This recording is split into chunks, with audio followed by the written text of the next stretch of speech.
Good afternoon and welcome to Pakistan Today. I'm Chris Taylor. U.S. President Donald Trump says the United States cannot allow Iran to develop nuclear weapons, defending recent strikes and stating he would take the same decision again if required. Speaking at a rally in Florida, Trump said he had expected a stronger negative reaction from global markets, including sharp declines in stocks and a surge in oil prices, but noted that markets remained relatively stable. He also vowed to secure what he called a proper deal with Iran, adding that fuel prices could fall once oil tankers are released from the Strait of Hormuz. Trump accused Iran of using the strategic route to pressure the United States. In another development, Donald Trump says hostilities between the United States and Iran have now terminated following a ceasefire ordered on April 7th this year, with no exchange of fire reported since then.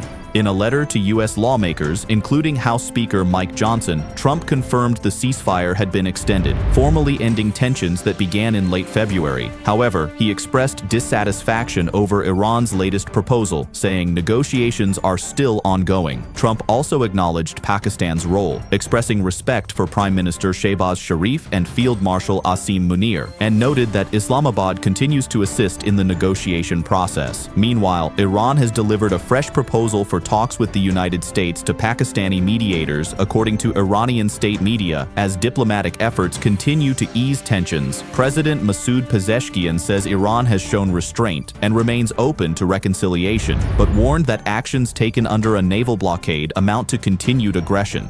At the same time, Chief Justice Gholam Hossein Mohseni Ejei rejected negotiations under pressure, while Foreign Ministry spokesperson Esmail Bagay described U.S. actions as unprovoked aggression. President Trump, however, says he remains unsatisfied with Tehran's latest proposal. Iran has also announced new regulations for its maritime zones near the Strait of Hormuz and the Arabian Sea. A naval commander of Iran's Revolutionary Guard Corps Navy said the measures are aimed at turning the region into a hub of security and prosperity, with stricter monitoring and control of Iranian coastal waters. Meanwhile, the U.S. Treasury Department warned of severe sanctions on shipping companies paying fees to Iran for crossing the Strait of Hormuz.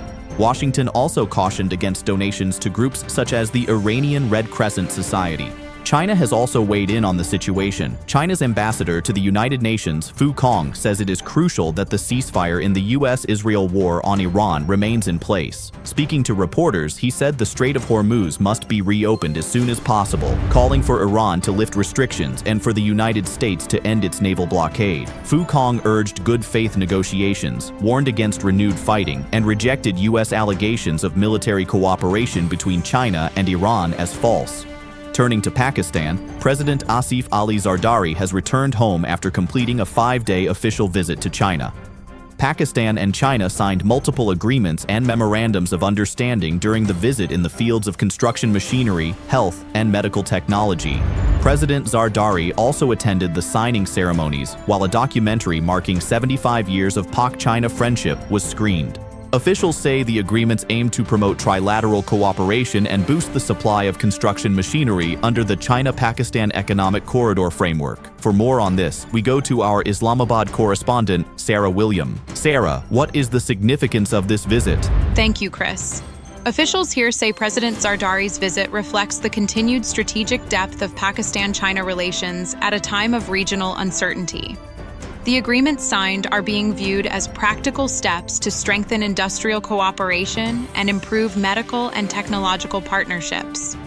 Government sources also highlight the focus on CPEC-linked development, especially in construction machinery and infrastructure support.